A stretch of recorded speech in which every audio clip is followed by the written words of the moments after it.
Welcome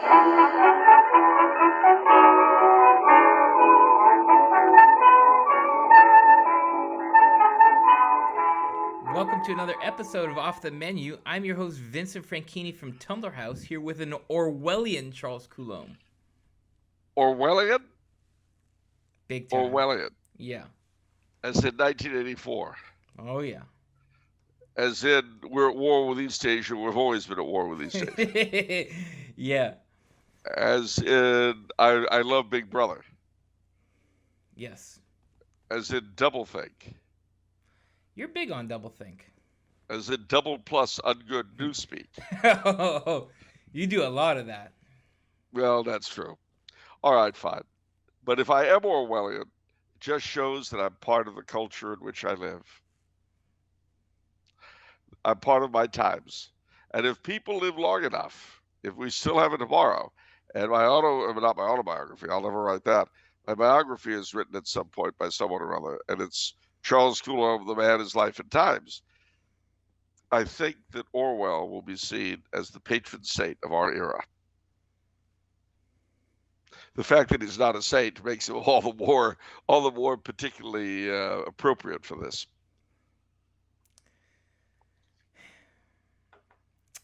This reminds me of a previous thing we've said on this show. Make Orwell fiction again. There are people right. with hats. It says, I love that. Yep. Make Orwell fiction again. And of course, the other good thing is our leaders should understand that it was a cautionary tale and not a how-to book. Yeah. But that would be too much for them to expect.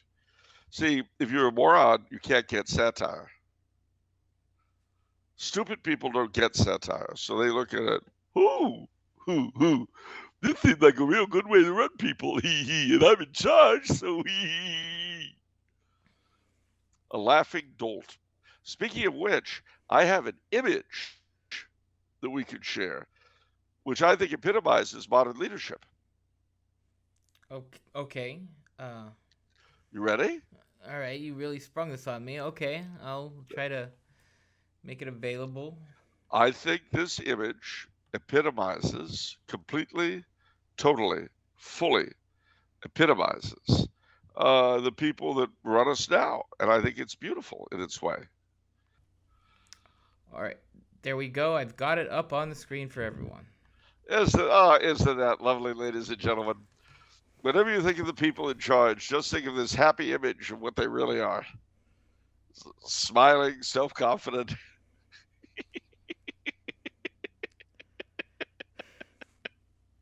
What? They know what they're doing. I think it's beautiful. It's horrible. It's What?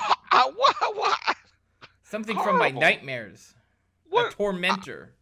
A tormentor? Yeah. What are you talking about? This person is out for your good. Every good you've got. Oh, I see. No, I think it's a beautiful image of modern leadership. You know, who needs idiots like, I don't know, Reagan or anybody else when we've got this sort of a jackal running the show? And what I love about it is that it's not specific. Because, one thing that Mr. Putin, I'm afraid, has shown us is that he's as much a modern as anyone else. Mm.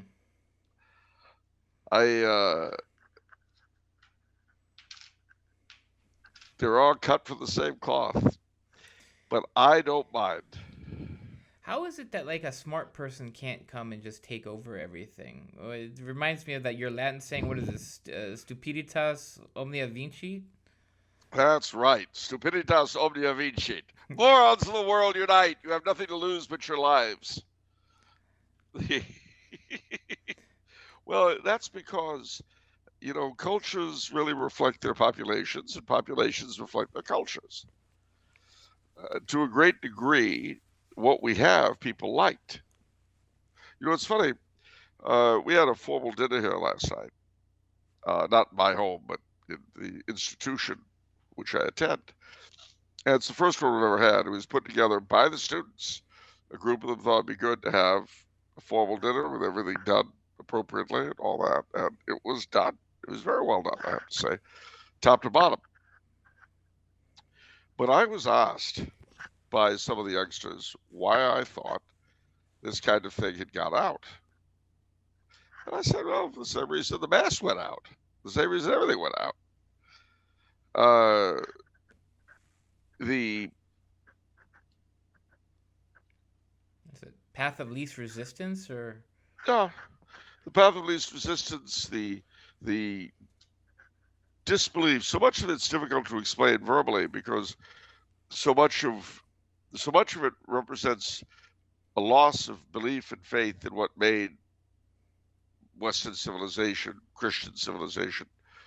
And a lot of these things were not intellectual things. They were intuitive. They were part of the heart. There's a lot in life that's difficult to put into words and difficult to justify in terms of quote unquote mere reason. But like, for instance, if you really honor someone, let's say that you were going to celebrate your mother's 90th birthday, and you wanted to put together a thing for her. Well, there are several ways you could go about it. My gosh, it's my mother's 90th. This is an occasion. This is something that should be celebrated as regally, as elegantly as possible. 9 decades mother's seen. Yeah, and that would bring up a host of its own self, would bring up a host of efforts on your part. But then there's, the old broad's 90. I don't know, we'll take her out to Petrillo's, get her a pizza. She should be glad. I wouldn't generally take her out to Petrillo's. You see, is the difference. Mind you, this is only one aspect of the whole thing, but the loss of faith in transubstantiation was a huge factor in the loss of, if you will, formality in the Mass. So similarly, the loss of belief in the importance of everyday life led to a great deal of loss of elegance and formality in that pursuit of that everyday life. Look at the way teachers dress, or the way students dress. The idea was you dress as well as you can when you go to class on the part of the teacher, because it's a sign of respect to the subject and to your students. The side of the students, it's a sign of respect to the teacher and to the subject.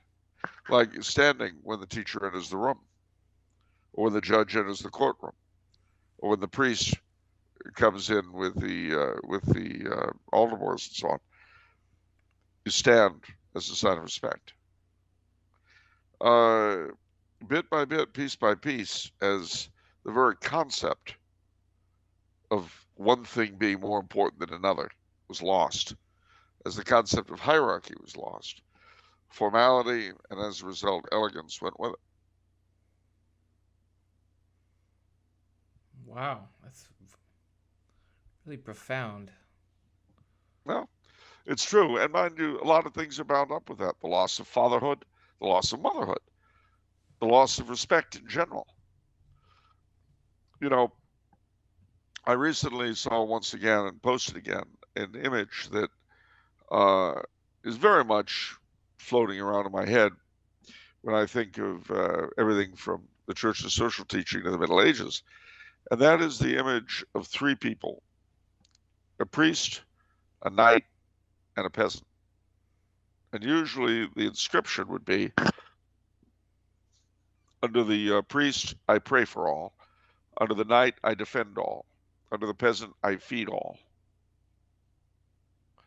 Now, what does that mean? It means that each of these 3, who were the basic elements of medieval society, had an essential role to play in the lives of the other 2.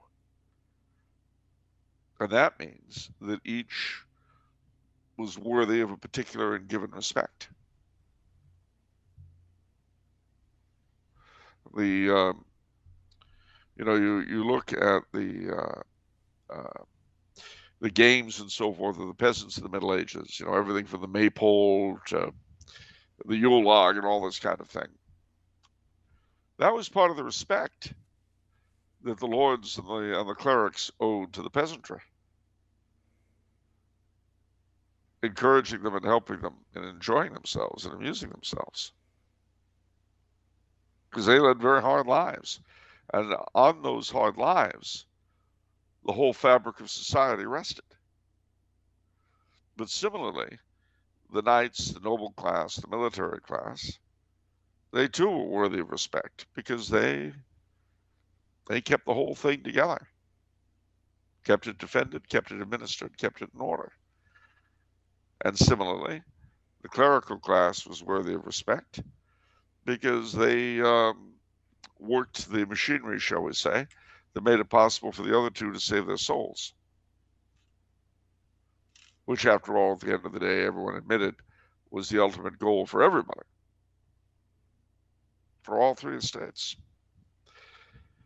Well, and again, I hate to jump around mentally, but the result of all of that was the plethora of ceremony with which life was surrounded, from dinner to graduations to weddings, everything we've inherited, everything in the old etiquette book.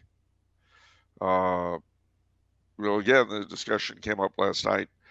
Where are the major refuges of formal life now? Well, in several places, more or less. The biggest is probably the military, where the officer corps has its dinings in and things like that. Universities also, to a greater or lesser degree, more in England than in America, but in America to some degree. And certain societies, fraternal societies, like the Knights of Columbus, they have a certain level of formality. But by and large, it's vanished from most of society. And, I'm so old, I can remember when I was a kid, my parents would sometimes go to black tie dinners at people's homes. Now, these were not hugely formal affairs, like a big banquet or something. Just, they'd say, well, come over for dinner the other night. Is it black tie? Sometimes it was, sometimes it wasn't.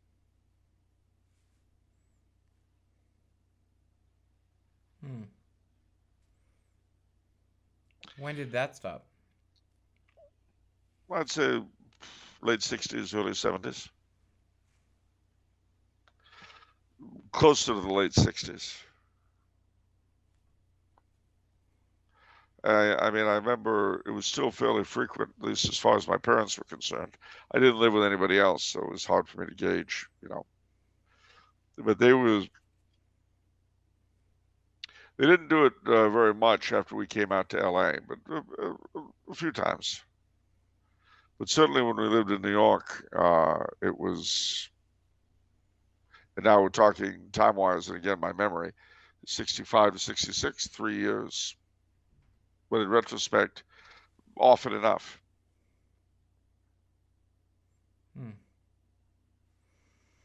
So, anyhow, I don't know where I was going with all of that, but we've gone there and we've arrived.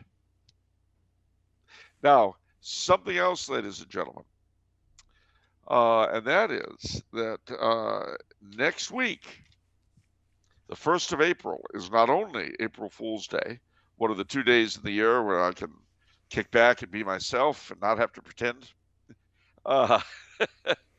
It is also the centennial of Kaiser Karl's death on the lonely island of Madeira in the middle of the Atlantic. I'm going to be there. But there are lots of prayers, especially at blessedemperorcharles.org and Gebetsliga.com, I think. Gebetsliga. You can get in on the various prayers and so forth that'll be going on. we're in the midst now of a novena for Kaiser Karl for the, culminating on the 1st of April, but you can still jump in the middle of that. And it's very, very important to cultivate a devotion to him in these days, partly because, again, we lack leadership of any kind, and he certainly represents the sort of leadership we need. And secondly, and this is very interesting about him, apropos of what we've just been talking about, he hated the idea of empty ceremony. So when he was a teenager, they were going to make him a Knight of the Golden Fleece, which is standard for senior members of the House of Habsburg. He wouldn't accept it until he read the rules, the statute book, to make sure that he could actually follow it. The problem was that the rules were in Old Burgundian French, which he couldn't read. So he insisted and got a couple of experts to help him get through it. Only after he had read the rule book would he accept the knighthood. Then again, when he got married, this wasn't just getting hitched. He took it as a sacrament very, very seriously, and he said to his wife, "Now we must help each other. We must begin to help each other get to heaven." And when he and his wife were going to be crowned King and Queen of Hungary, the both of them pored over the manuscript of the oaths and so forth they'd have to take, and the prayers they'd say, because he wouldn't do it unless he could keep it. And that's a lesson we can all take, because we should look at the ceremonies of life as real important things. When you make a consecration to the Blessed Virgin of the Sacred Heart, when you swear an oath of some kind in court or whatever, when you're brought into an organization like, say, the Knights of Columbus, take it seriously. It's real. This is what life is made of. If there's anything that is more corrosive of the relationship between people and of society in general, it's this idea that none of these things really mean anything. They're just, just go through it. It's not important. No, it is important. It's extremely important. It all is very important. When you matriculate into a college, and then when you graduate from it, you very often make promises to be loyal to the school and all that. Well, for heaven's sake, keep them. Don't look at it as just something you do. Make it real. And that's true of the Scout Oath and Promise, for that matter. So anyhow, enough preaching. What do we got going on now? Okay.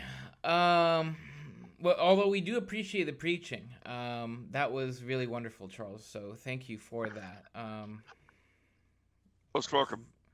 Almost so it happens when old people, to be honest. But it's what happens when old people start thinking about stuff. Oh, okay. See, they bring their past to the present, and they're like, "Hey, what's that about?"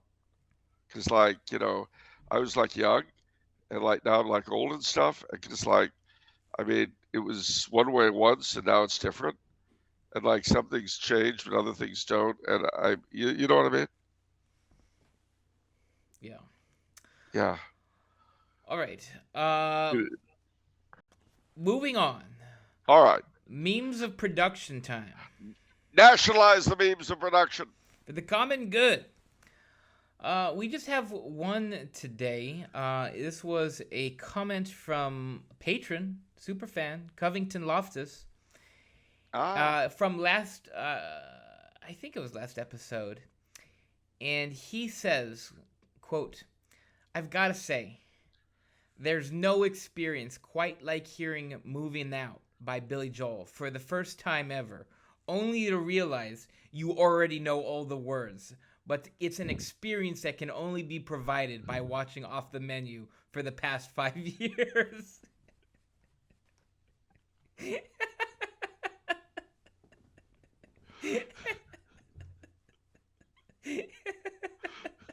Imagine that though. Like you actually, he's never heard the song, but he knows all of it. Of course he does. Is that what it's all about? If that's moving up, then I'm moving out. Well, ladies and gentlemen, I'm glad we're able to provide this service to our audience. So we're basically helped create a new generation of Billy Joel fans. Yeah, well, that's actually very true. Gosh, Anthony works in a restaurant. Did you know that? Yeah, down by the medical center.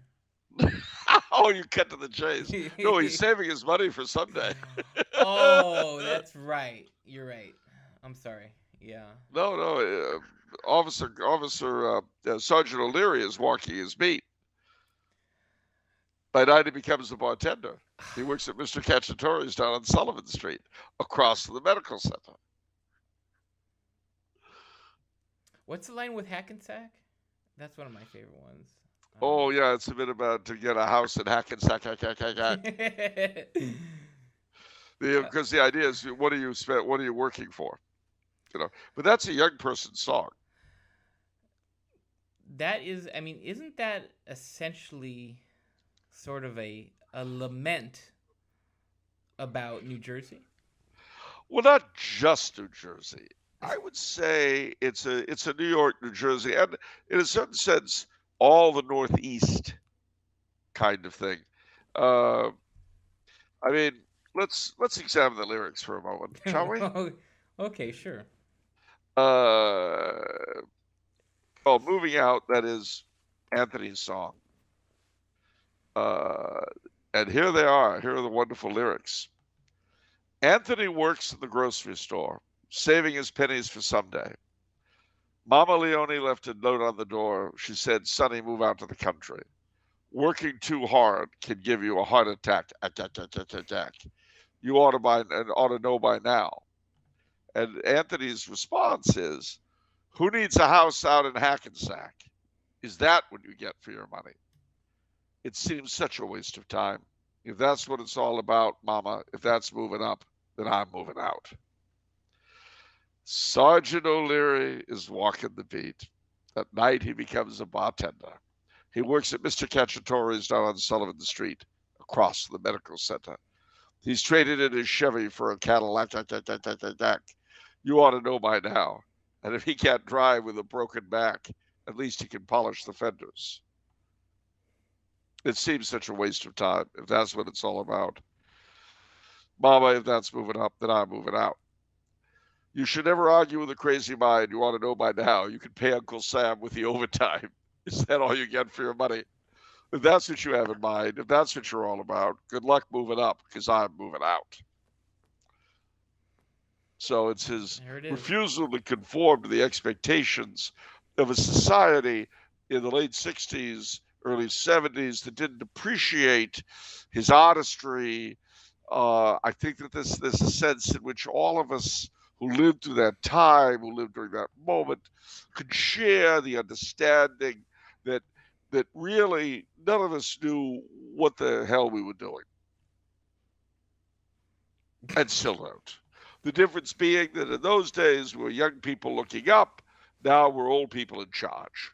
But we if anything, we know less than we did then. What? It's an excellent analysis.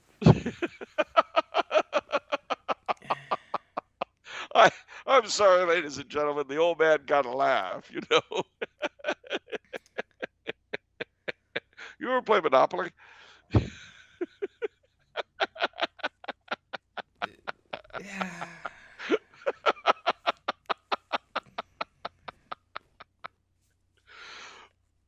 I can't mention it on the show, but okay. Anyhow, I can't. You guys are just gonna have to use your imagination. All right.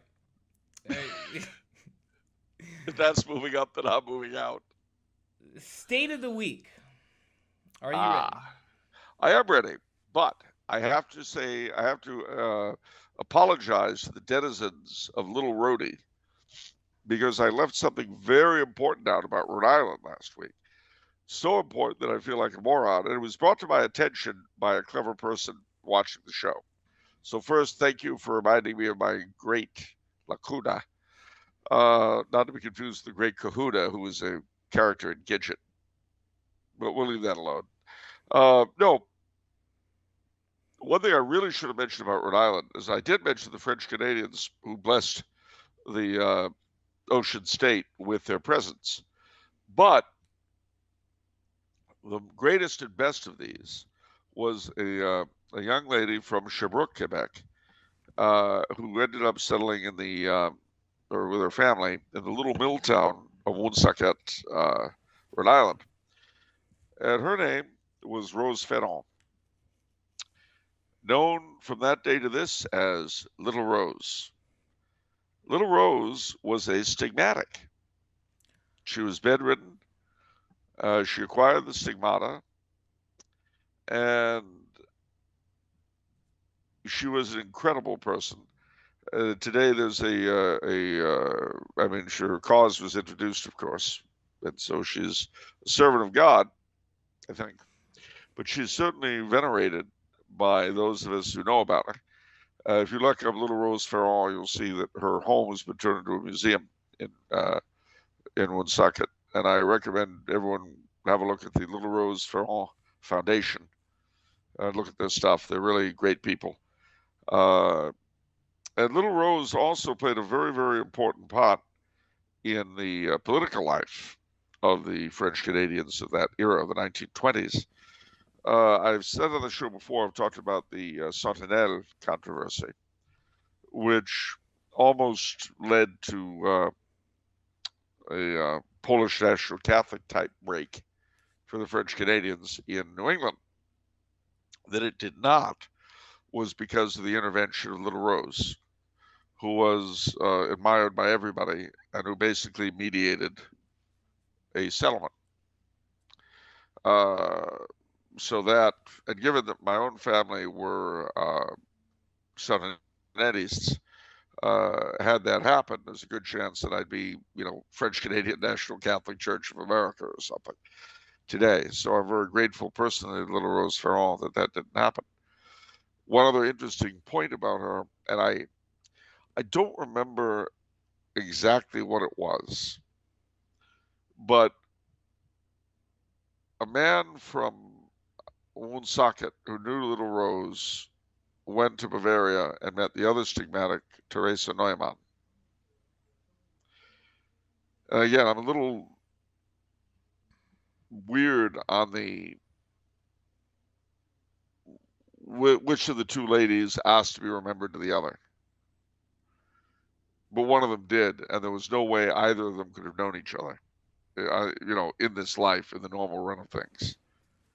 Which I read it years and years ago, so the details are a little bit wiggy in my head. But that really sent kind of a chill up my spine, as if there's sort of stigmatic central communications network. So anyhow, pray for her intercession. Look up Little Rose Foundation in Woonsocket. God knows we need more saints, and we certainly need more saints in America. That's fascinating. So, yeah. And so again, my apologies for leaving that out of my account of Rhode Island. Ooh, thank you for mentioning that. Wow. Okay. Next state. The state of the week this week. Yes. Is Connecticut. Connecticut? Yeah. So you're doing geography. What? You're just doing geography. I'm not doing geography. I felt like Connecticut this week. You got me in the mood for Connecticut. So basically, you're in a whole New England headspace right now. I think I am, admittedly. I don't know if I'm going to do this purely random. It's kind of like, what are you feeling like this week, Vinny? I'm feeling like Connecticut.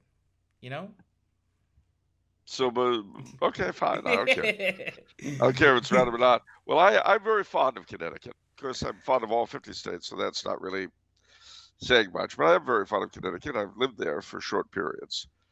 So let's see what we got. Well, while we're on the thinking of Little Rose, we might as well think of the French Canadians in Connecticut. They cluster in the Northeast. Places like Norwich and Windham and, Willimantic, that is, and Putnam. So there's a good French Canadian contingent there. My cousin, Albert Audette, is a longtime native of Putnam. I myself, when I was a boy for a short period, lived in Westport, and we stayed in Westport for a while, a little while. And one of our favorite places to drive to was the late lamented General Putnam Inn in Norwalk, Connecticut. But let's take the state as a whole first, and then we'll analyze its pieces. Okay. It is called the Nutmeg State. So called because it's nutty. No, nutmeg is a sign of welcome and so forth, and it was a big colonial shipping place. It was the merger of two colonies, both of which were founded by Puritans, one group of which was really strict, and the other group of which was stricter, which is why they left Massachusetts. Those colonies were called respectively New Haven and Connecticut. Now, when they merged in the 1600s, part of the compromise was that both New Haven and Hartford would remain, Hartford being the center of the Connecticut colony, they would remain the joint capitals.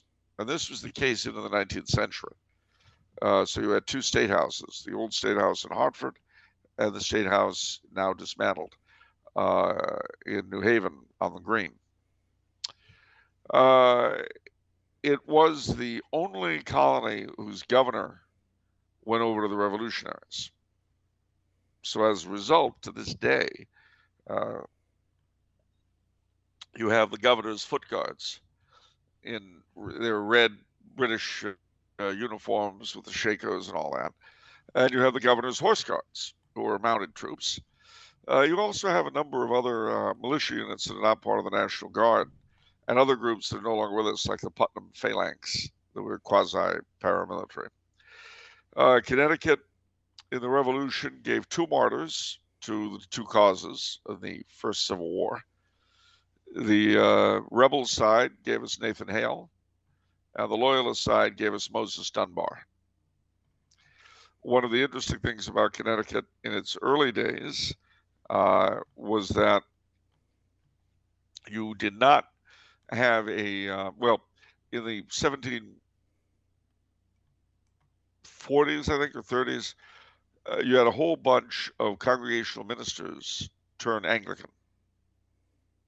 And this was a big, big fight in the Connecticut colony. The result of it was that after the Revolution, although you didn't have the fight between the Trinitarians and Unitarians in the Congregational Church, which was the state church, as it was in Massachusetts and New Hampshire, you did have this fight with the Anglicans. So whereas in eastern Massachusetts, you'll drive around and you'll see the Congregational Unitarian churches looking at each other. In Connecticut, you drive around all these pretty little towns, and there's the Episcopal and the Congregational Church looking at each other. So that's kind of a remnant of their colonial days. One of the major colonial colleges, made up of people who thought that Harvard was turning too liberal, was founded at New Haven, and it is Yale. Yale, interestingly, got its name from a man called Elihu Yale, who never went there, but he made a fortune in the East India trade. He was a British merchant. Remember, this is colonial times. So although he had never gone to the New World, he never went to Connecticut, he endowed the college. And that's why Yale is called Yale, after the British merchant Elihu Yale. Yaleys are very conscious of being only number 2 in the Ivy League. They're very aware of being secondary to Harvard. They understand that they're, not as prestigious as Harvard. that's a big part of the Yale ethos. However, having said that, they've got some really interesting institutions, most important of which, for us outsiders, us non-Ivy League people, us people who couldn't afford to go to Ivy League schools but aren't resentful that we couldn't have gotten in because we didn't have either the money or the academic standing, but aren't resentful at people who did and don't hate their stinking guts because they have privileges we'll never. Calm thyself. What I meant was us outsiders. No, one of the great Yale institutions, and I actually am not exaggerating, are their male musical group, the Whiffenpoofs. And they, of course, gave us the Whiffenpoof song, which you will recall was the drones anthem. That's where it comes from. And it was composed by the great Yale product, one of our tremendous American musicians, Cole Porter. But wait, there's more. On the political front, Yale has a series of what would be in other schools political clubs, but they're political parties at Yale, and they debate and all that. And there are several of these of the right wing. There's the Party of the Right, the Tory Party, the Conservative Party, and they have differences in emphasis, and they also have their opposite numbers on the left hand of the spectrum. There are also private dining societies that are quasi-secret and the source of many, many conspiracy theories and speculation. What's the most famous in California? There's the one in California that is most famous. The Bohemian Club. Bohemian Club, yeah, like that. With the well, the Bohemian Club is for grown-ups. These are strictly college things. Oh, okay. And the most famous and the one with the most sinister reputation is Skull and Bones.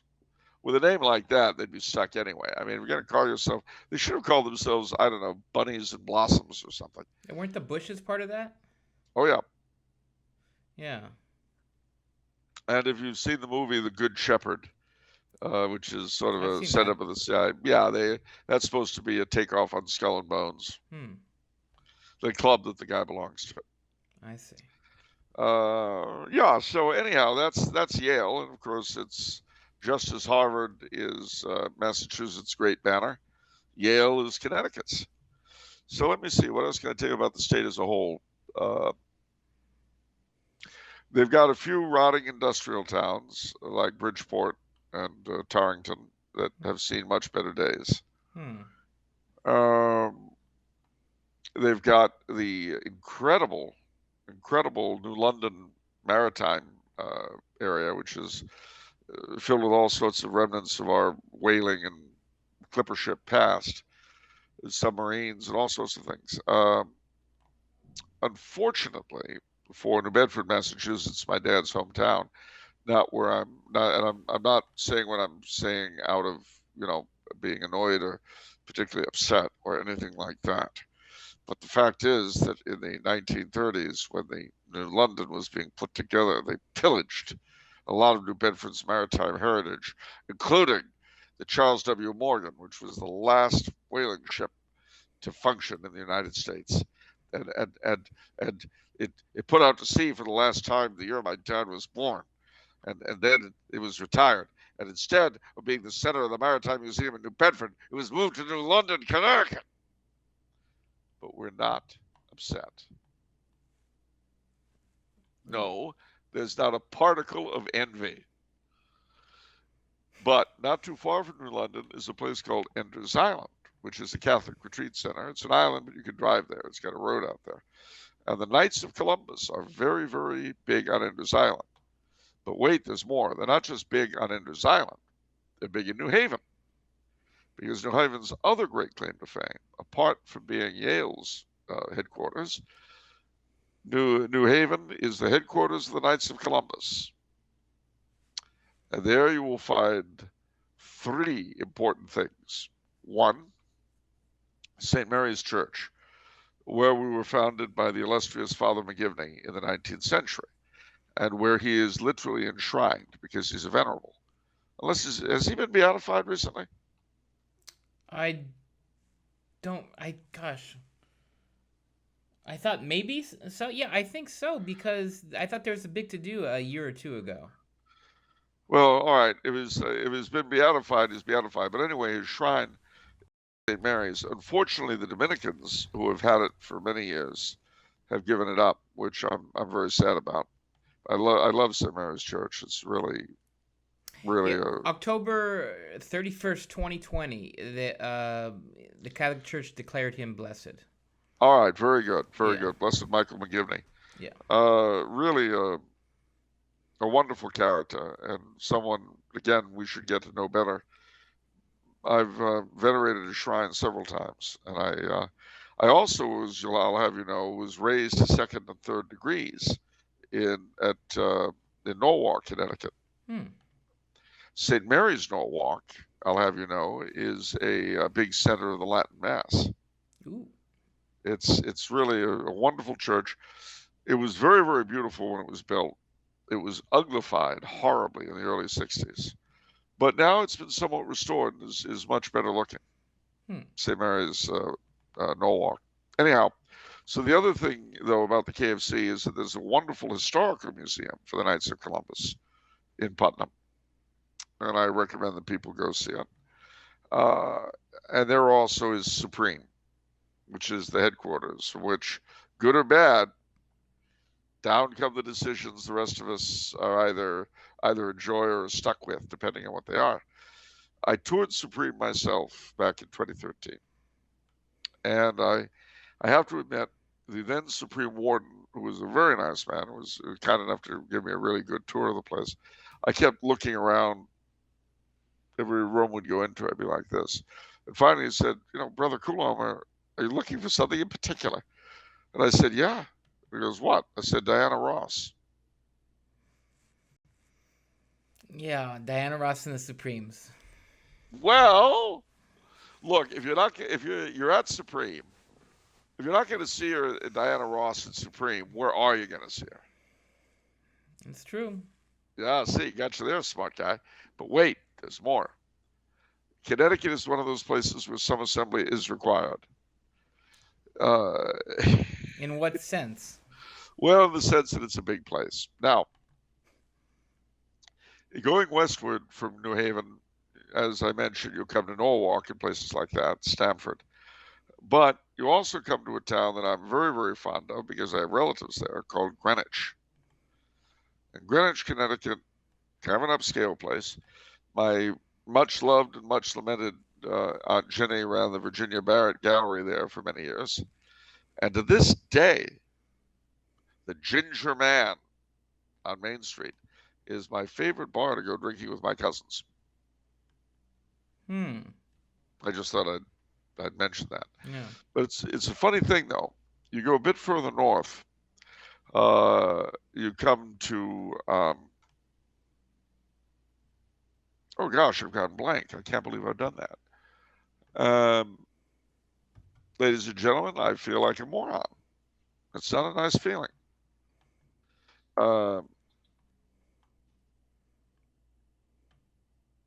You're going north of Greenwich, and you will come, I promise, eventually.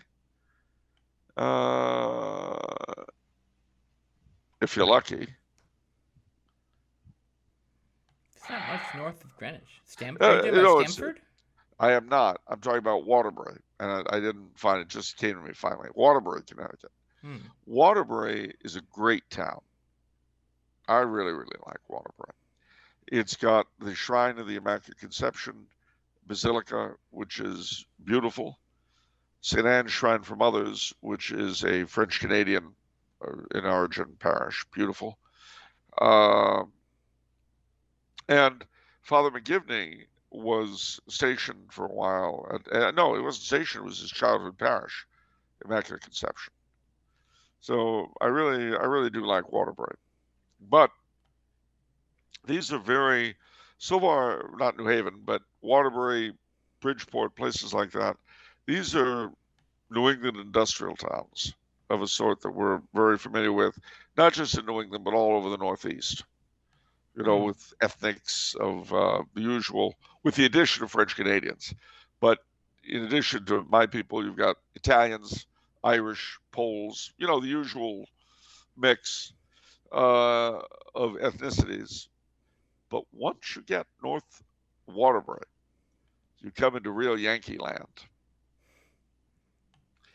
And there you have old Yankee farmers and well-to-do people who moved in from New York.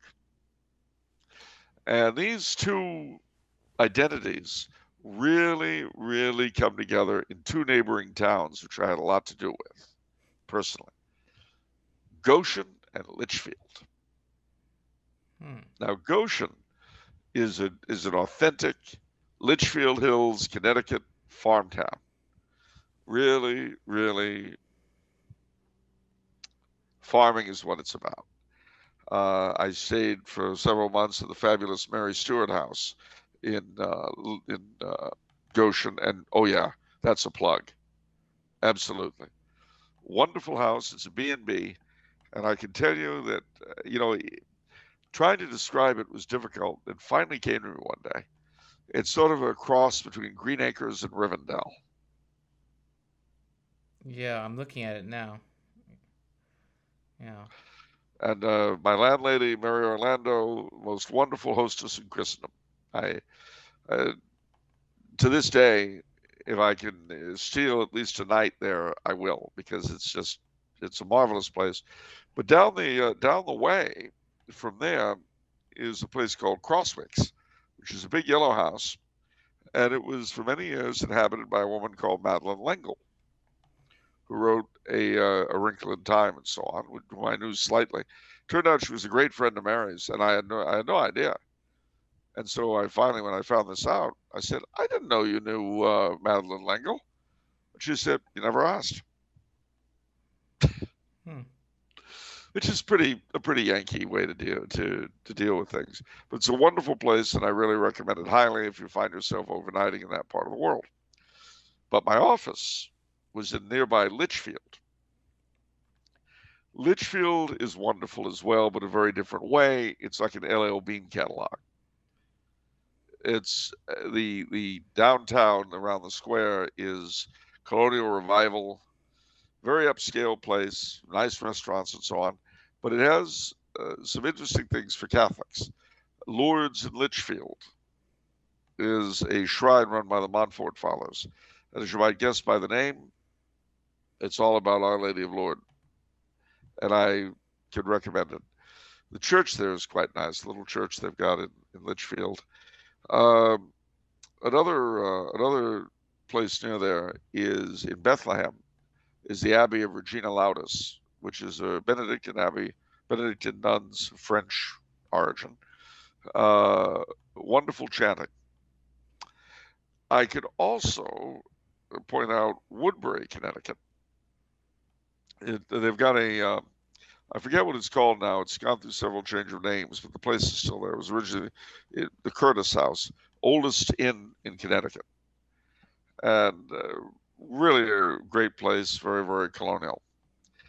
Now, there's so many places, restaurants, taverns, scattered throughout the Connecticut countryside, but I would be remiss if I didn't mention a place that your great uncle loved in Kent, Connecticut, called the Fife and Drum. The fellow who founded it was Frank Sinatra's piano player. And you know how your great uncle felt about Frank. Of course. And you know that if I didn't mention this, it would be, well, anyway, the old man's daughter still runs it, the Fife and Drum in beautiful Kent. Let me see. Hartford, the state capital, kind of a rundown place, but the Capitol building itself is beautiful. The old State House, the Mark Twain mansion is worth seeing. And with it, too, is the Harriet Beecher Stowe house, the lady that wrote Uncle Tom's Cabin, also worth seeing. The Catholic Cathedral is nice. No, that's pretty much it for Hartford. There's the Episcopal Cathedral is pretty, but a little bit run down. But again, you get out of town. There are towns like Stratford, Avondale. I mean, Connecticut is filled with really charming little towns, each and every one of them worth exploring. Then you come to the northeast of the state, the northeast corner, which, as I mentioned before, has a lot of French Canadians. And if you're a fan of that wonderful people, then you'll really enjoy it. Norwich, Connecticut. Beautiful, believe it or not, a beautiful city hall and courthouse built in the 19th century. Also a Catholic cathedral that's really beautiful in Norwich. Taftville is important because that's where my great-grandfather on the Audette side came down to work in the shoe factory. Yes, Damien Audette. True story. Well, he had to work somewhere, didn't he? Okay. If you're going to emigrate to the new country, you got to get a job, don't you? I guess so. I mean, the alternative is to set up as, some sort of a racket. That's true. And the French Canadians did not go in for rackets. They really didn't. And you know why? Why? Too much work. It's true. I mean, as my late father used to say, their opinion was, it's hard enough just getting a decent job and supporting your wife and family. Who needs the extra headache of running a crime syndicate? Wow. Okay, that reminds me of your advice, how certain vices can protect you from other vices. Yeah, that's one. So sloth protected us from crime. There's too much effort. Why would you do that? Go take your wife out to the movies. What the hell? What are you doing? Why line up against a bunch of people against the wall and shoot them when you could be watching your kid's softball game? Exactly. It's the French Canadian view of these things, and we're happier. We live longer than most people for a number of reasons. Anyhow, there is, of course, I would be remiss in not mentioning St. Mary's, Putnam, which was a much prettier church before it was uglified, but there it is. So that, in a nutshell, is the fabulous, fabulous Nutmeg State, which I would tell you, ladies and gentlemen, if you're going to go to Connecticut and you don't have any specific place in mind, like New Haven or New London or whatever, you know what fun thing to do? Select one place where you are. Say you're in Greenwich. Select somewhere else on the eastern side of the state. Say, well, for want of a better, Willimantic. Take your GPS, set it off highway, and drive. You will be in, ladies and gentlemen, for just a wonderful, pleasant day. It's a small state, and so you can actually drive from one end to the other without too much difficulty in the course of a day. But you'll see all sorts of fun things. Colonial cemeteries and tucked away restaurants and beautiful old churches. It's really a pleasant way to spend a day. All right. Thank you, Charles. That was a very substantial state of the week. Okay. It is questions time. I'm here to be questioned. Senator, I have no recollection of that event. And on the advice of counsel, I have invoked the Fifth Amendment. All right.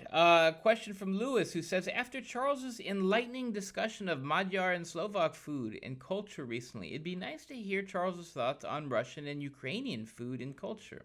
In light of recent events, it's always worth remembering that ordinary people and their ways of life go on and remain distinct and valuable. Here in England, we've already seen a wave of media induced hatred against Russians and Russian owned businesses. So anything that counters that and affirms the value of Russian people is important at times like this, in my view. Well, I agree with you 100%.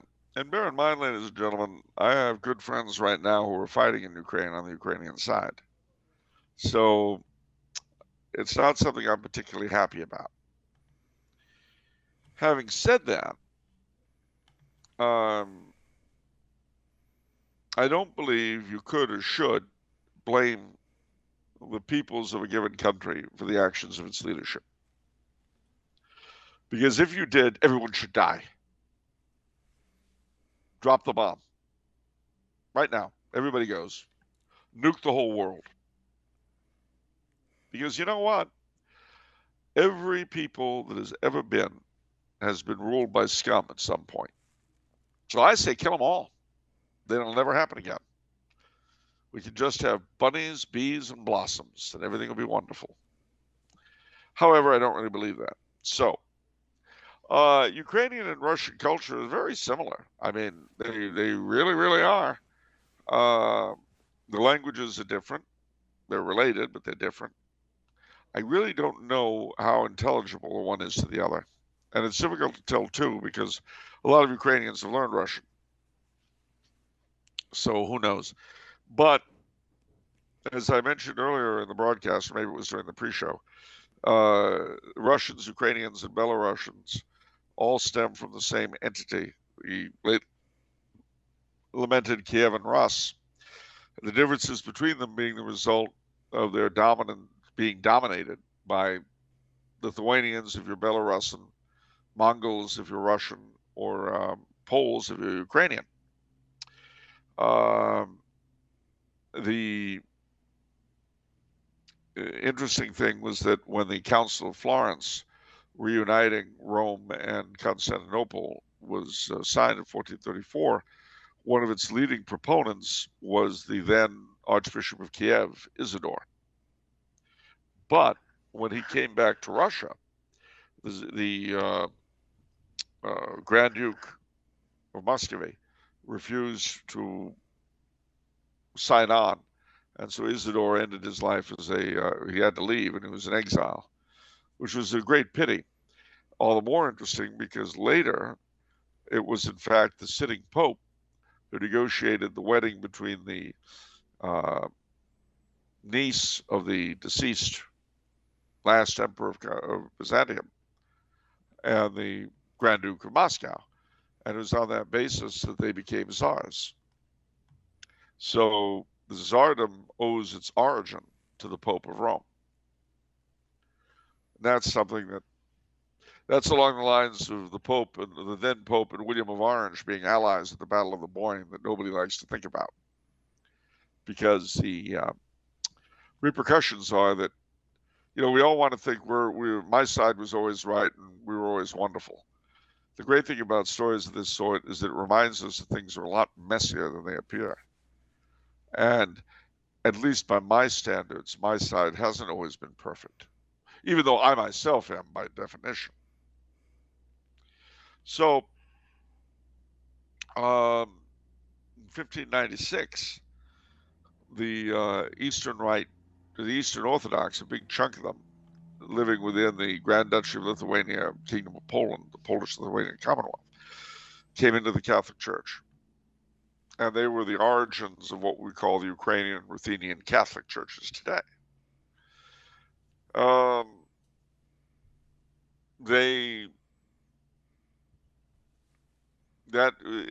There, more than any other single thing, is the beginning of a separate national consciousness on the part of Belarusian and Ukrainian people as opposed to Russia.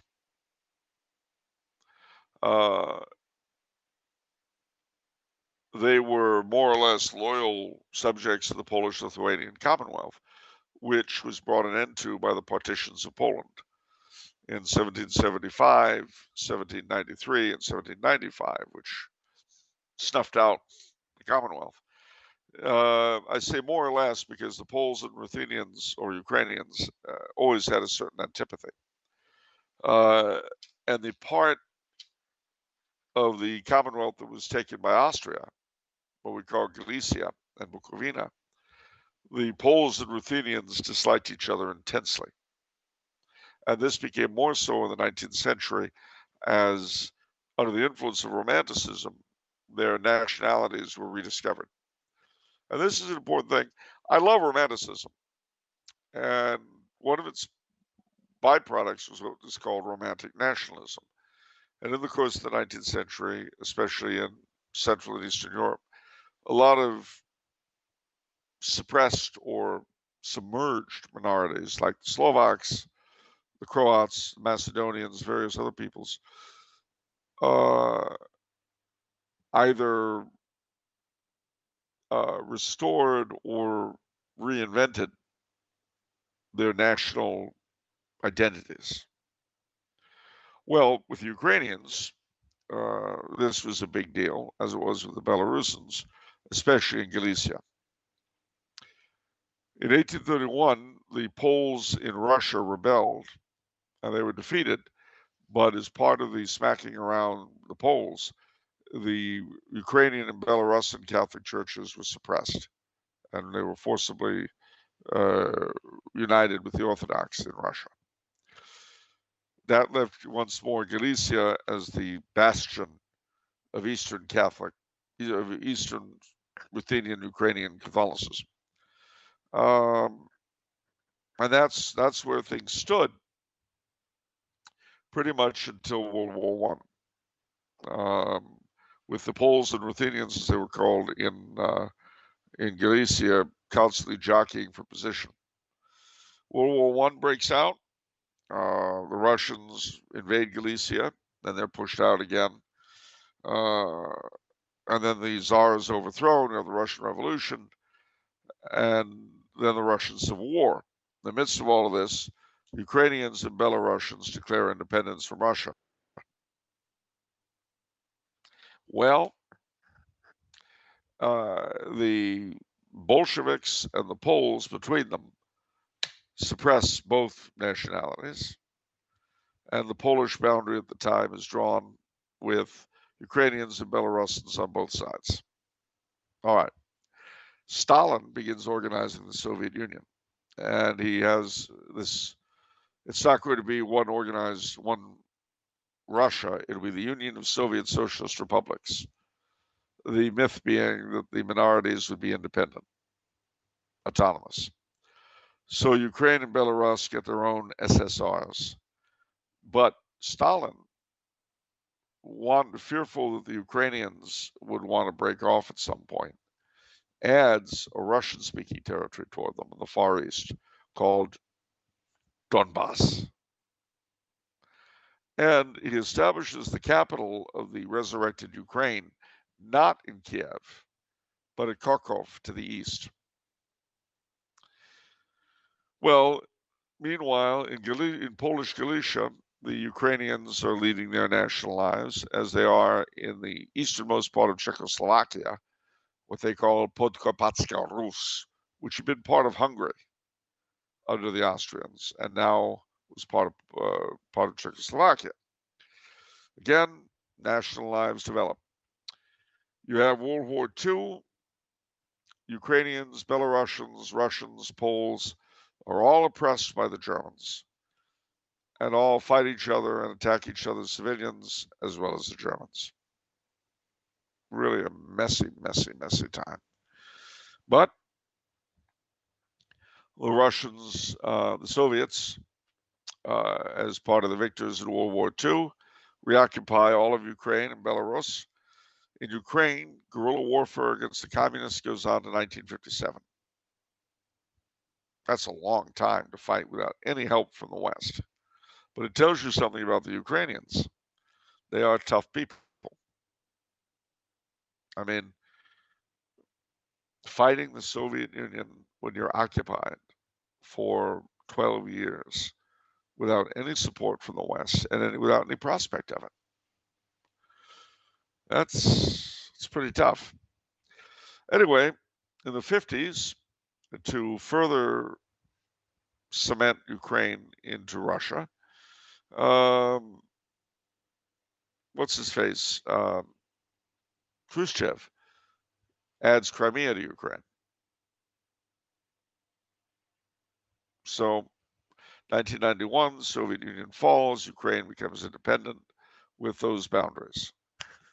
And I remember saying and writing at the time that the only way they'd be able to maintain them if Russia and the United States ever resumed their enmity, which I did not think would happen at the time, I certainly hope not, would be to maintain a scrupulous neutrality, like Finland had done.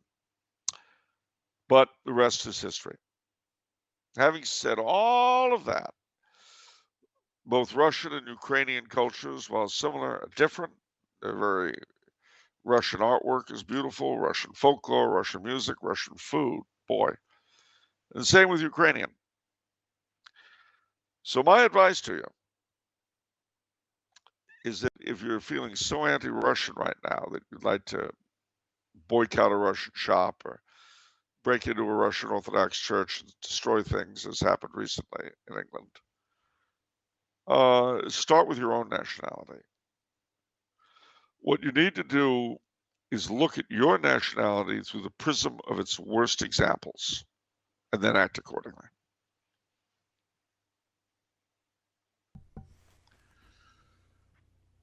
Wow. That's a rough one, though. Why? Because we're all honest. We're all good. We're all wonderful people who aren't biased. We're all thoughtful, intellectual people. So surely being honest with ourselves isn't a problem. Surely. Is it? How could it be?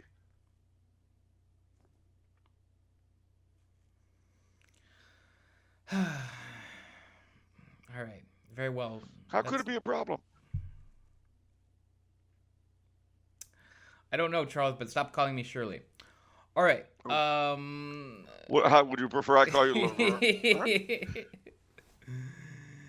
No, I would say too, I mean, when you're tempted to hate the Russians, just like if you're tempted to hate the Ukrainians, listen to their best composers, eat some of their food, and try and be more talented than either their composers or their cooks. Good bloody luck. Yeah. Yep. Okay. Question from Vendée Radio, who says, please could you comment on the peculiarly English lovable rogue archetype? What are the universal traits and meanings of Friar Tuck, Falstaff, and Just William? Those are great. And I'd add to that august company, Tom Jones. No, not the Welshman who sings, the literary figure. For those of you who don't know what we're referring to, Friar Tuck, of course, was the Franciscan who hung out with Robin Hood in Sherwood Forest. Falstaff, Sir John Falstaff, was the doughty knight and friend of Prince Hal in Shakespeare. Just William is a kid, written about from the 1920s into the 60s, who's always kind of like the American Penrod or Tom Sawyer or Huck Finn, always getting into trouble. And Tom Jones, well, a foundling. What are their characteristics? Well, their characteristics are severalfold. Firstly, they like to enjoy themselves a lot. Sing, dance, drink, women, etc. They really have a good time doing that. They love thumbing their nose at authority and making those in charge look stupid, which usually is not difficult. They enjoy breaking rules. They enjoy causing trouble, sort of the trickster archetype in that sense. But as against all of that, they tend to be deeply loyal to their friends, deeply committed to a code of honor that they try to uphold. And very often, it's actually the code of honor that the authorities that they're dealing with are also sworn to uphold, but are very hypocritical about. Or to put it another way, they often engage authority for the very sake of that authority, actually, not the authority, not the people with whom they're fighting, but the authority that, or the law or the code that those people are supposed to be serving. So, in other words, one of the conditions of human nature is that human rule inherently carries with it some injustice because we're ruled by imperfect people. There's never any way around that. But the difference between these lovable rogues and just out and out thieves and highwaymen and pirates is that these folk, apart from also having a big sense of humor, which also makes a big difference, they're not vicious, they're not hateful, they're not evil. Which also, by the way, often distinguishes them from their counterparts in authority. And that, one of the things that kind of made me laugh about Harry Potter is that very often people would complain that Harry and his friends would do everything they could to get around authority. They'd break rules, this and that. People complained about that. But that is an old tradition in English literature. It really is. And again, as with the others, in every case, they're doing it ostensibly to support the greater cause for which the institution is supposed to be dedicated. I mean, to reduce this to American terms, let's say you had a council of a fraternal organization, say like the Knights of Columbus, and they were given a group of rules they thought were horrendous and overbearing and not in keeping with the organization's raison d'etre. And so they go on a campaign of avoiding them and so on, secretly wearing the fourth degree dress uniform that was banned, that kind of thing. Well, yeah, they're rebelling against authority figures, but they're rebelling against authority figures who themselves are not serving the ends of the organization. And they're doing it with humor and amusement and everything else. And that's very important. They're doing it with humor and amusement and everything else. Because the lovable rogue, partly from his good nature, partly from his sense of humor, it's very hard to hold a grudge against him. And we've all known people like that, I think. They break the rules, but because they don't do so out of malice and out of a desire, really, ultimately to attain the ultimate goal for which the rules were established, you don't hold it against them. And they often have a wisdom that is lacking in their more conventional counterparts. I mean, some of the best political commentary you'll ever see was put by Shakespeare into the mouth of Sir John Falstaff. Why do you think Friar Tuck is mentioned as opposed to Robin Hood? Well, because Friar Tuck, Robin Hood was not living under a strict set of rules. Friar Tuck is a Franciscan monk, or a Franciscan friar, I should say. And he should not really be hanging out with thieves and ruffians all under the merry greenwood tree. I see.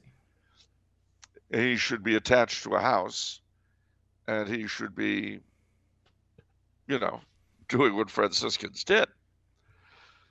Instead, he's a troublemaker all on his own. Okay. Question from William, who says, I would like to know your opinion of the Ottoman Empire in the latter stages of its life in the 19th and 20th centuries. What did Kaiser Karl think about allying with them? Would the Middle East have benefited from a Central Powers victory in a surviving Ottoman Empire? And would the Ottoman Empire become Christian from Western influence and missionaries, or would they have dug their heels in and continued to persecute Christian minorities like the Armenian Christians? Ooh, loudy. Those are all good questions. Well, firstly, the Ottomans, they called them the sick man of Europe because they were to a great degree held together more by the rivalries of the different Christian powers than by their own strength. And that's just the way it was. They were, different sultans juggled tolerance of the minorities versus Islamic fundamentalism as a means of maintaining power between the different factions among the Turks. It's important to realize that after 1908, was it, whenever the Young Turk Revolution was, the Sultan was no longer in control. He was a figurehead. How did Karl feel about having Turkey as an ally? Well, he was ambivalent about the war. He and his wife made a state visit to Constantinople, which they enjoyed very much. But he kind of regretted that Hagia Sophia wasn't Christian.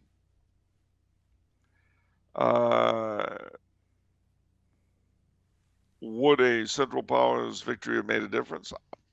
It's hard to say. It's not as though they attempted to restrain the Armenian genocide. But they weren't really in a position to either. So it's very hard to say. As far as the Ottoman Sultan becoming Christian, that's a bit of a stretch, I think. Would the Christians have been better off under their rule than their successor states?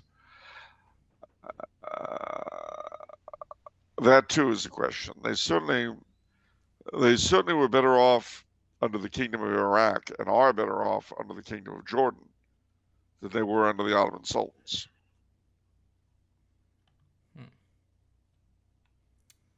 Okay. Question from Chicago Jacobite, who says, on Thursday, our clan watched the Dybbuk, which I suspect should be right up Charles's alley. We liked it so much we ate gefilte fish on Friday. Then I was reading some Chesterton and Belloc on Saturday, and it struck me that Charles has not, unless I missed it, addressed in the series the false allegations of anti-Semitism. Comment. Well, yeah, sure. Basically, there's several things. One, of course, is that as believing Catholics, both Chesterton and Belloc would have been keen on the Jews converting to Catholicism because they'd like them to spend eternity in heaven. Now, I know that's a terrible thing to want for the Jews. I know. That they should save their souls. That's a terrible thing. I get it. But that was part of it. The second is that they had a great suspicion of the great international banking houses run by Jews, like the Rothschilds and the Delanger and people like that, whose loyalty were more to their own families and to their own people, they felt, than they were to the governments under which they lived. Now, you could call that anti-Semitism if you like, but no one disputes that when any group of people are scattered, like the Armenians or like the Chinese, they have a great deal of intergroup loyalty. Nobody disputes that. And why should they? And why shouldn't such groups, A, being dispersed amongst various peoples, and B, very often being persecuted by them, why shouldn't Gypsies and Armenians and overseas Chinese feel a loyalty toward one another that they don't feel toward their host peoples? Why would that be weird? And why, the Jews being in the same position, why would it be strange for that to be the case? But that being the case, why would it be anti-Armenian, anti-Gypsy, anti-overseas Chinese, anti-Greek, or anti-Semitic to also notice that? The question comes in, how do you plan to deal with that? What is your response to that? If it's kill them all, yeah, I would say there's a problem there. If it's convert them, that's a different story. If it's accommodate the inherent tension some other way, that's a third story. But the fact that the Nazis took that particular reality and ran with it in one direction doesn't mean that everyone else who noticed the same reality wanted to go the way the Nazis did. But that, of course, is what people are trying to say. If you notice the sky is blue, you're a Nazi. Now, of course, the Nazi answer to the sky being blue is to shoot everyone who doesn't have an umbrella, but because there are obvious problems. But no, I mean, you look at banking houses like the Rothschilds, like the Delange. They were multinational concerns, and their loyalties were more to themselves than they were to their host peoples. Why wouldn't they be that way? So you're in favor of forced conversions? No, I think anyone who says I'm in favor of forced conversion should be forcibly converted, though. Not to Catholicism, just to accuracy. Okay, good. But no, I mean the fact is, how many commentators? Let me ask you this question. You know that over the course of the 19th and especially 20th centuries, there were a lot of land reforms in various countries, by which was meant the forcible seizure of the property of big landholders, or sometimes of industrial magnates. And very often this was always done in the name of the people. And this sort of thing is very often applauded by members of academia and the media. Is it not so? I haven't heard of such things. Yeah, you have. From Ireland to Russia. Yeah, confiscate to China. Confiscate the property of the landlords. Distribute it among the people. All right. Well, I think that's a terrible thing to do, but that's me. But a lot of people who talk about anti-Semitism applaud that kind of behavior. All right. Now you look at, say, the Bank of Rothschild, with branches in England, France, Germany, Austria, Italy. Centrally dominant financial power, all in the hands of one family. Well, they're only out for themselves.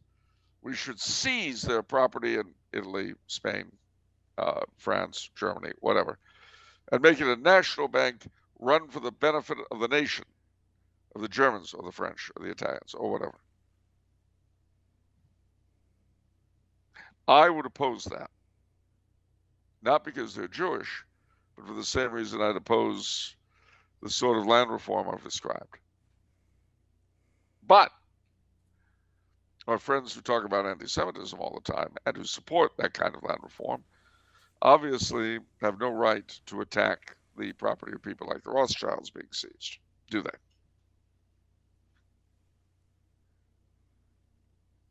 Hmm.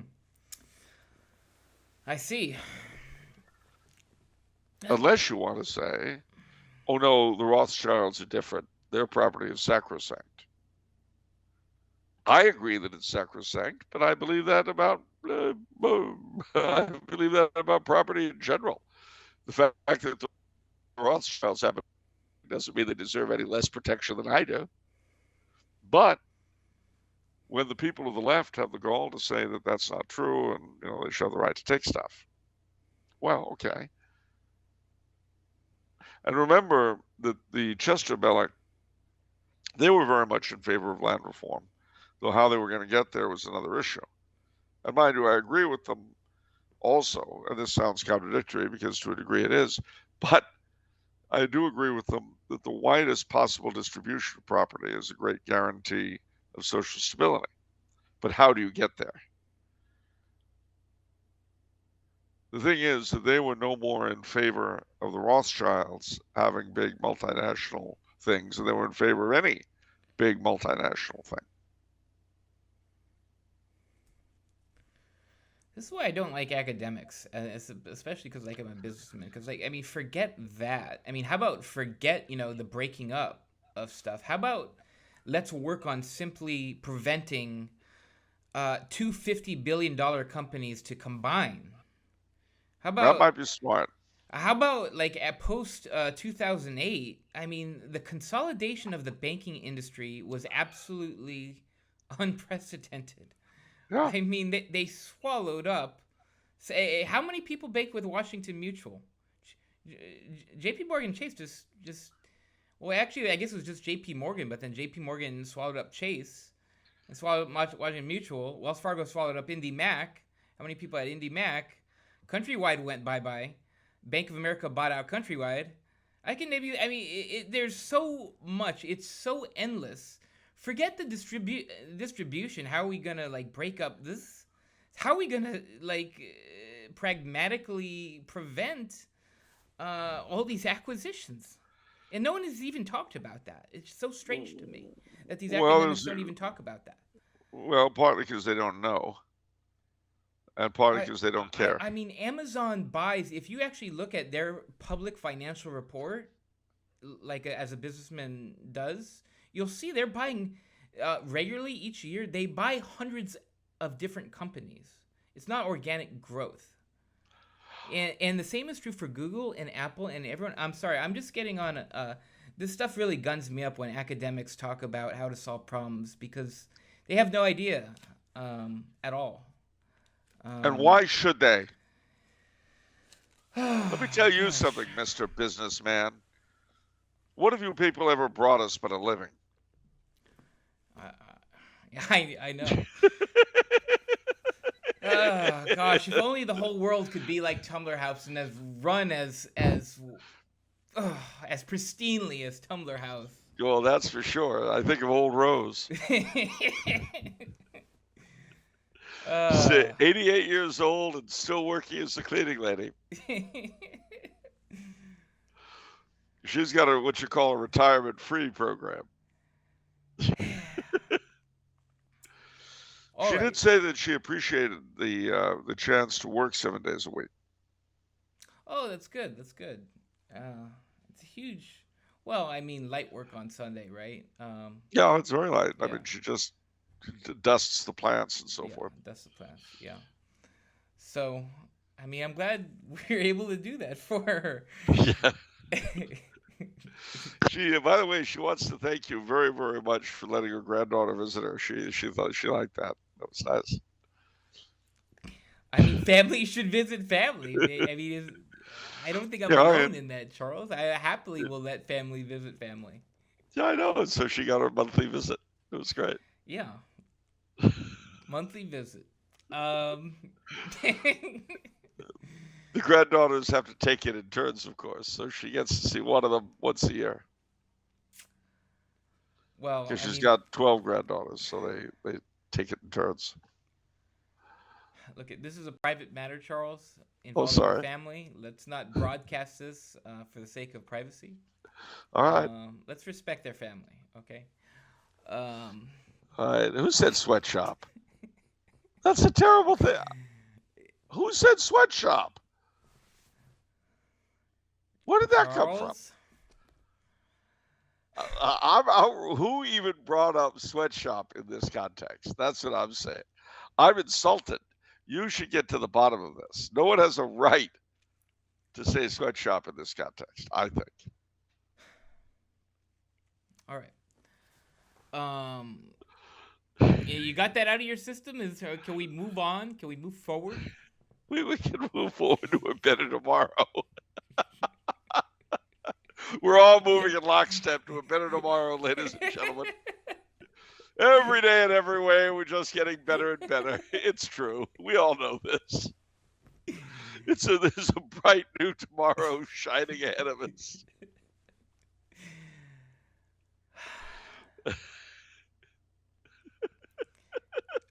For some reason, when you said that, I pictured like this nasty old broken down hotel sign with like lights out and just a bright new tomorrow, and it's just totally this huge contrast.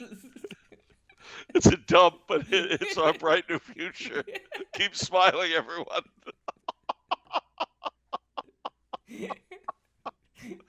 Oh gosh, I don't know why I'm thinking of it, but sleep well, America. Your National Guard does. All is well. Citizens, look to the skies. Think of the atomic clock. It's 100 seconds to midnight. It's a New Year's celebration countdown type of situation. As soon as you hit the nuclear midnight, boom, think of the fireworks. Guy Lombardo plays the nuclear apocalypse. It's going to be great. Charles was mentioning something we talked about in a pre-show, hour-long pre-show, over an hour long, actually. So if you guys want access to that, become a patron. For as low as $5 a month. Also get your questions asked. Yeah, that was a fun pre-show. That was a really fun pre-show. It was. We enjoyed it. There were even buddies, I think. Yeah. A lot of stuff going on. Yeah. When there are buddies, you know it's good. That's why I love Easter. Yeah. One day of the year that rabbits lay eggs. It's an amazing time. All right. We've got a question from Vendée Radio again, who says, many fairy tales, and I'm thinking of Beauty and the Beast as typical, take place against the backdrop of an enchanted hybrid Gothic and Rococo canvas. What is it about the textures and motifs of these epics that good King Ludwig later recognized that inhere in tales of fairy and made the Ancien regime a sweet time to be alive, as Talleyrand said?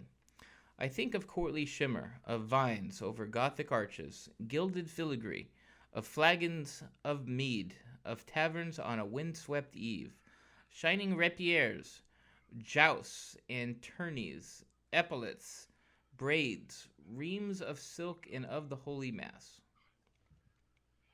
You know, one of the things I love about hearing from Vendée Radio is that he's got such a wonderful way with words. I really do. He's a great guy. Well, again, I'm kind of guilty of the fact that the Gothic and the Rococo are two of my favorite styles, and they're very different from each other. And yet it's true that in the fairy tales, they tend to get merged. Puss in Boots is another one. I think, it takes us back to the uses of nostalgia. Again, it's a touch of heaven. The things that resemble heaven the most, and in their different ways, both the Gothic and the Rococo show a grasping after it for a beauty that really is beyond this earth. You bring up Ludwig, his castles. They represent a yearning for beauty that's just transcendental. I mean, you could yap all you want about the expense that he went to do them. You could talk about he was mentally unstable. You could do this. Yeah. Let's see you produce something like that. I mean, look around you. We live in a society that routinely spends billions more than a man like Ludwig could ever have imagined on crap. Look at our buildings.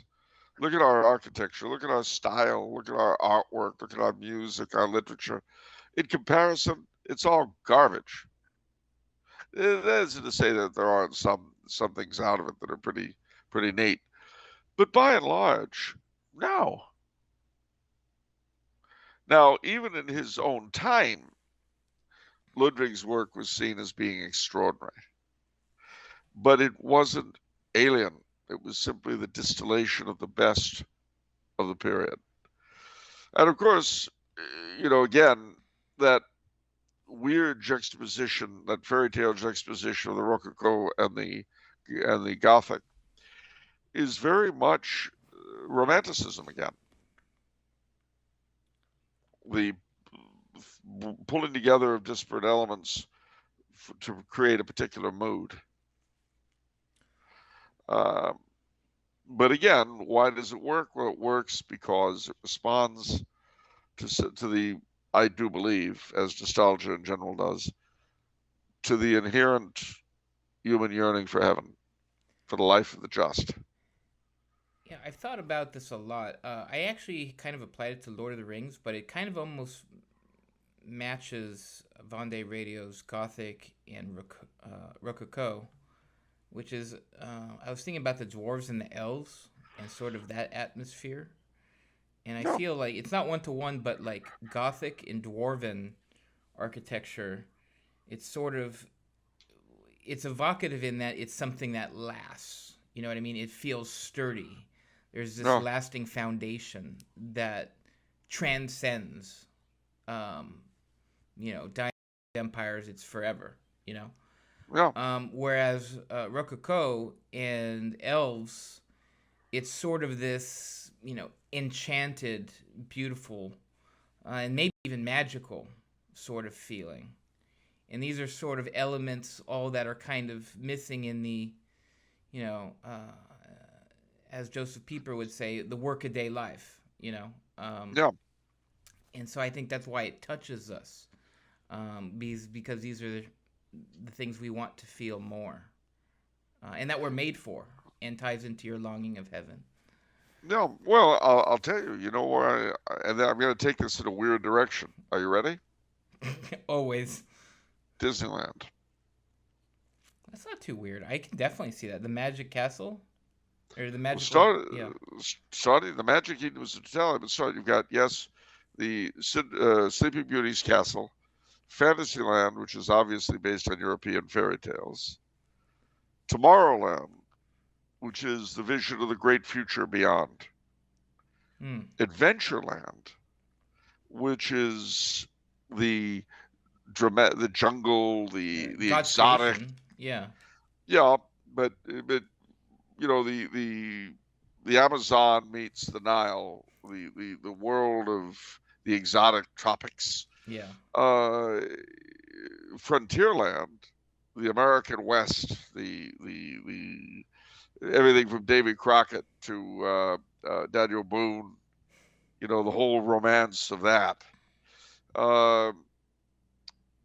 New Orleans Square, which is of course the whole Creole thing. Yeah. Rivers of America, where you see the Mark Twain, these are archetypal, whether American or Western. Yeah. They're all, even the forward-looking side of Tomorrowland. It's like science fiction. If you think about it, science fiction, fantasy, and horror, the three genres that together make up what they call speculative fiction, are epitomized in Disneyland. Horror, of course, you only get really with the Haunted Mansion and some of the grimmer bits of Fantasyland, but still, it's present. All of this stuff goes back to the same root, which is that yearning for heaven. And when people say, well, it's Disneyfied, well, I know why they say that, and they're not completely wrong either. All right. But purism aside, we don't really want the Middle Ages when we want the Gothic or the Neo-Gothic, any more than we really want the 18th century. We want the best out of it. We want the enchantment. We want the joy. We want, because see, any area of life has pleasant elements to it. And that's true not just of different times and periods, but even of your own life. If you think back to your own life. Your earliest memories, there were certain kinds of joys and pleasures when you were a little boy. Then when you were on the cusp, in your 11, 12, 13, there's a different set. And then when you were a teenager, there was a different set. And in high school, a different set. In college, a different set. And then when you get out of college, well, alongside each of those, there was annoyances and drudgeries, and all of them as different from each other as the joys and pleasures were different from each other. Now, what you really want to do, of course, is separate the joys and pleasures. But of course, in real life, and I say real life, the life we know, that doesn't exist. What you would like is to be able to unite, if I can put it this way, the joys of waking up on Christmas morning when you were 6, with prom night, with graduation day, with getting your first job and your first promotion, with getting the gold watch, with the reunion, the 50th reunion from high school or from college, with watching your kid get married. All of these distill out into one. That's heaven. Or at least it's an easy way whereby we can try to understand what heaven is like.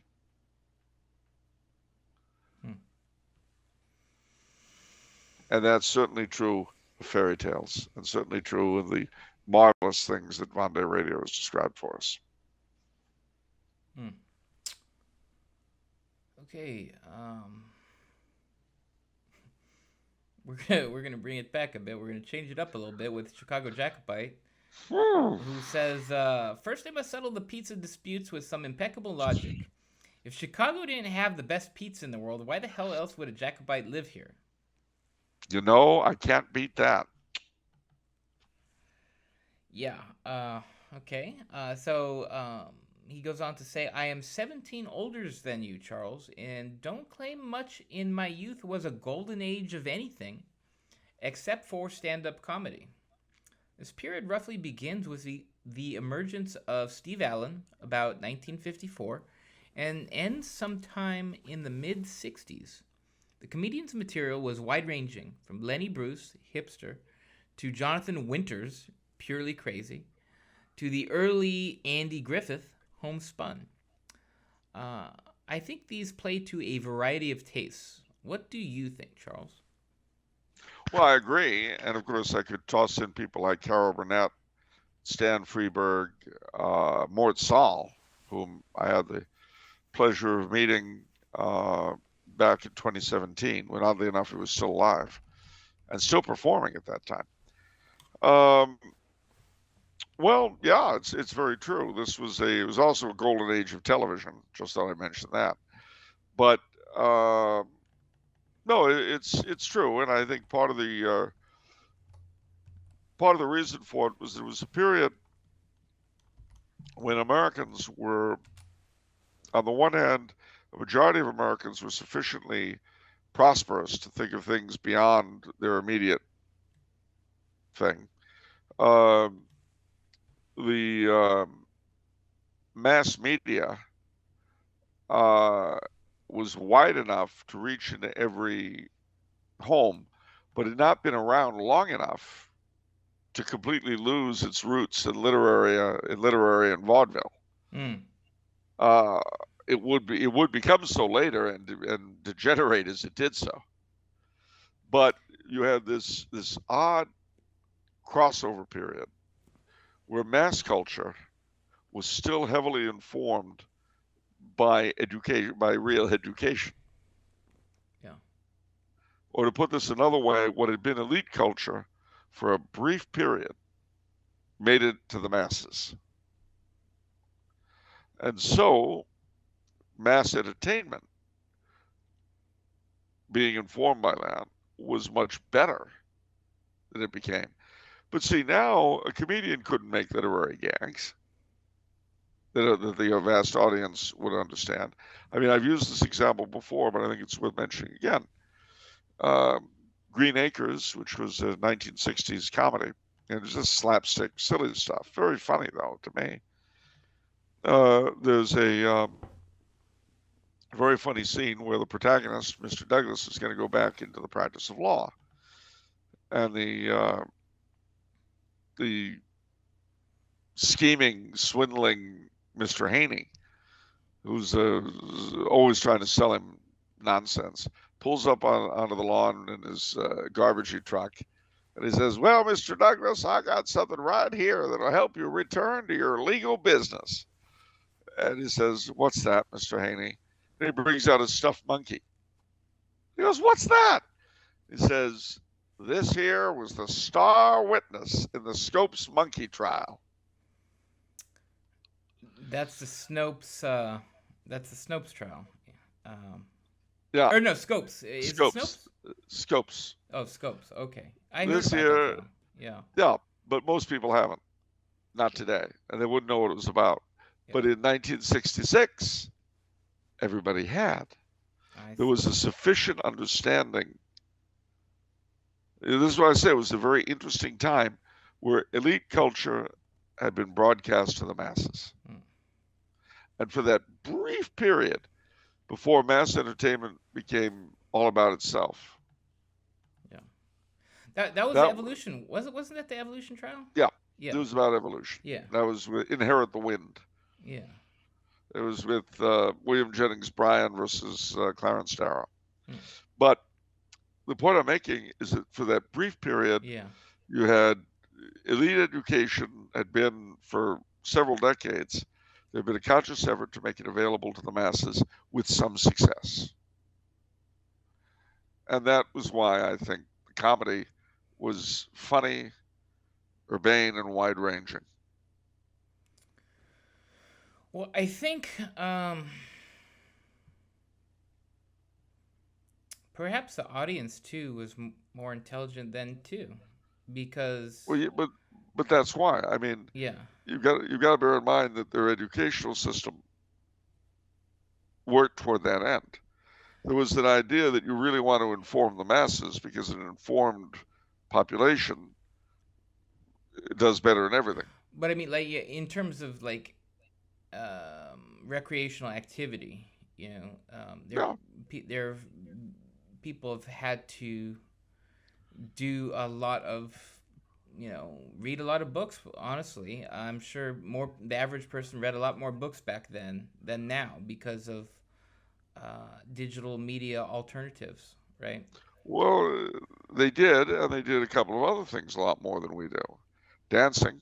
Of course. Dinner and dancing was, you know, the de rigueur thing. You know what else has gone down tremendously is fishing. I love fishing. But not many people do today. I don't think people could handle the silence of it. See, it's not even due to alternatives. I think there's so much else baked into that. I don't think a person could sit down and just marvel over God's creation for a day. You know, because everyone, I've done this rant before. Everyone's always got the music on. Everyone's got the headphones on. They don't want to think about their life. They don't want to let their mind wander freely. You know what I mean? And you remember, you know, a fishing weekend with the boys. Remember what that would be. Yeah. You go out with 3 or 4 of your pals. Somebody's got a cabin somewhere. You go fishing all day, which means sitting there all day fishing. You break for lunch. If anybody's caught anything, you cook it and you have lunch. Then you go back to doing the same thing. Then nighttime comes. You go back to the cabin. You have dinner with whatever you've caught. And you have drinks, you know, whatever it is, beers or booze or whatever. And you tell stories and all that. And remember, there's no TV or radio because there's no reception. Mm. If you had a television, the antenna wouldn't reach. Mm. So what do? You hang. Even that. Remove the fishing. When was the last time people just hung with friends?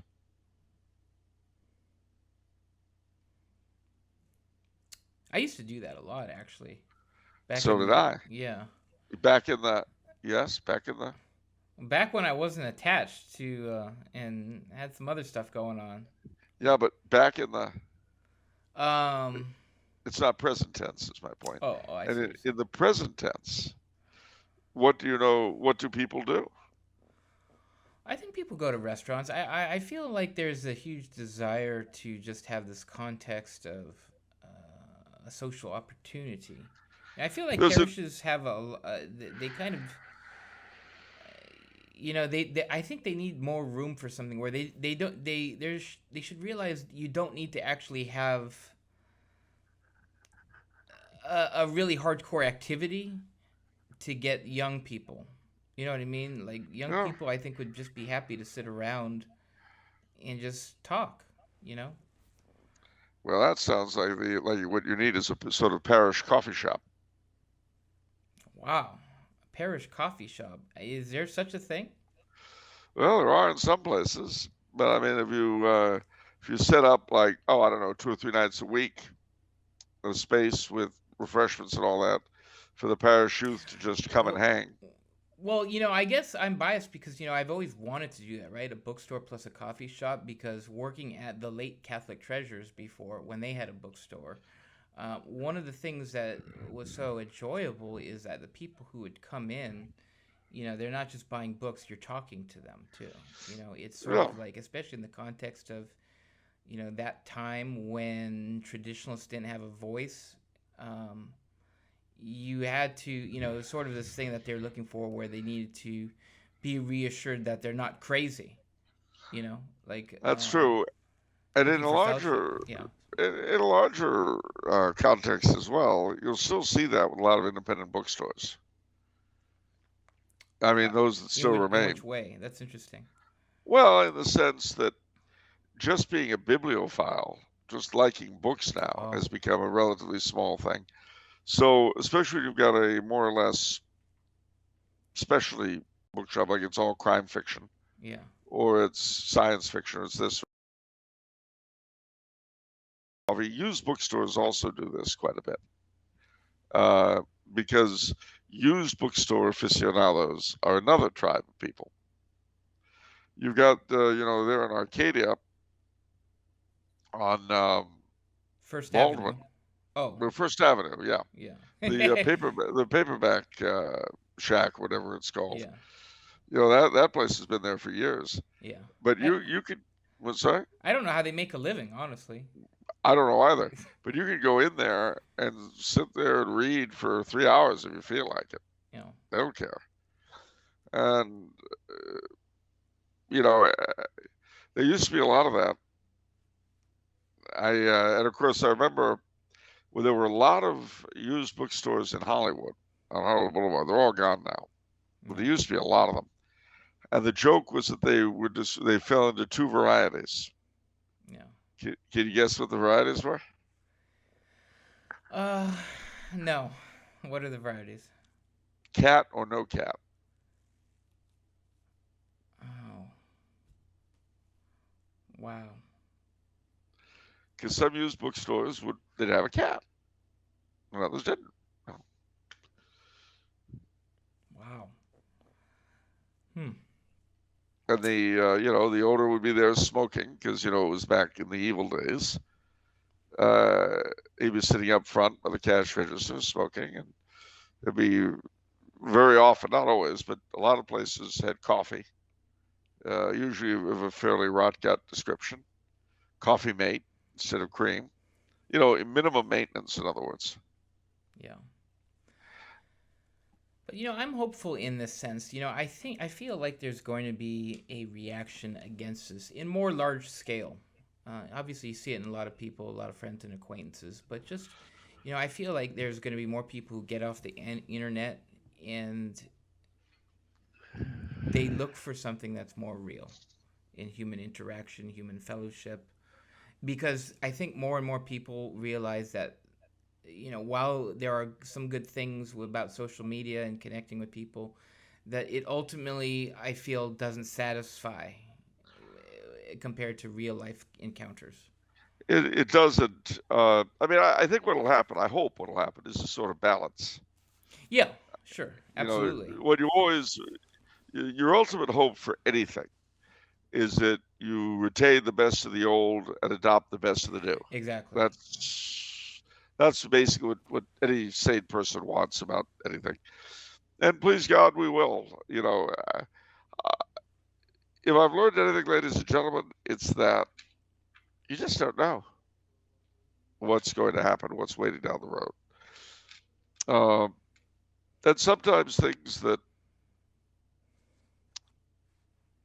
you thought would be awful are a catalyst for something decent. And sometimes they may not be in the big picture, but they are in the small picture. You know, World War II was a horrible thing out of which many terrible things happened. But a lot of people discovered the West Coast as a result of World War II. And so, personally speaking, a lot of the people I grew up with, their parents would probably never have come out to California had it not been for the Second War. Wow. Well, it's just the way it was because the aerospace industry exploded as a result of the war, and people came out for it. And people who came out because of wartime assignments discovered the Californian climate and so on in a way that they wouldn't have done otherwise. And mind you, that also had bad effects back home, as you had various parts of the Northeast and so forth in the Midwest depopulated. But in terms of and I'm making it very, very narrow now, the higher implications might all have been garbage. But in the immediate, it created the context I grew up in. So, that's why, ladies and gentlemen, when you look at things, especially on the personal level, and try to figure out, was this good, was this bad, very often there's no way you can really know at the time. All right. We've just about reached 2 hours. Wow. So, I mean, this was great. I'm glad we could do this for everyone, to make up for a missed week. Yes, indeed. Next week, the 1st of April, I will be in Madeira for the centennial of Kaiser Karl. I will pray for everybody watching, all of our beloved audience and all of our patrons, to say nothing of my producer and his wife and family and his, I don't want to say slave-like employees, but the whole gang. And you do the same, ladies and gentlemen. BlessedEmperorCharles.org. You could jump in on the novena that's ongoing at the moment. The 1st of April is the centennial of his death. Pray to him. We need leaders like him. We need direction. We need somebody in charge somewhere who isn't a piece of garbage. That would be a good thing. I know it's a lot to ask. I know it's probably more than we deserve, but I think it would be good. Someone who's not just a big piece of trash. What? I don't know. So many images came into mind whether it's Christmas and like what you get in the stocking, like what you asked for compared to what you get, and then just the T-shirt. I went through all this and all I got was, I don't know, all these sort of types of images came to my mind after you said. Oh gosh. Glad to help. Oh. But beyond that, ladies and gentlemen, next Sunday is also going to be Letare Sunday. So when your priest comes out in old rose, remember it's not pink. And Easter is beginning to shine over the battlements. But to get there, you know what we got to do first? What do we got to do?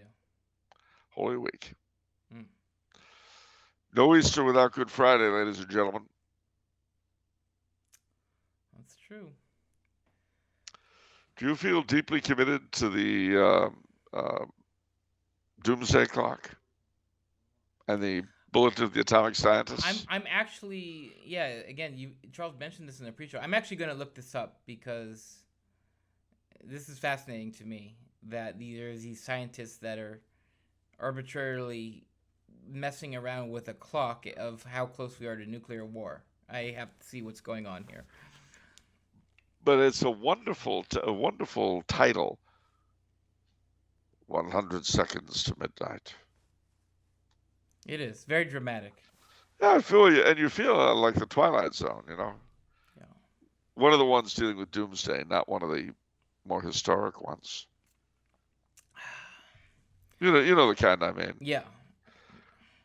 And as I said in the pre-show, one of the great things about all of this stuff with the invasion, the restoration of the Cold War, it is a development of a theme that I first felt last summer with the fall of Kabul and trash can custodians. This return to my youth, not just mine, but the boomer youth. We've got a Cold War again. Once again, we're talking about the bulletin of the atomic scientists and the doomsday clock.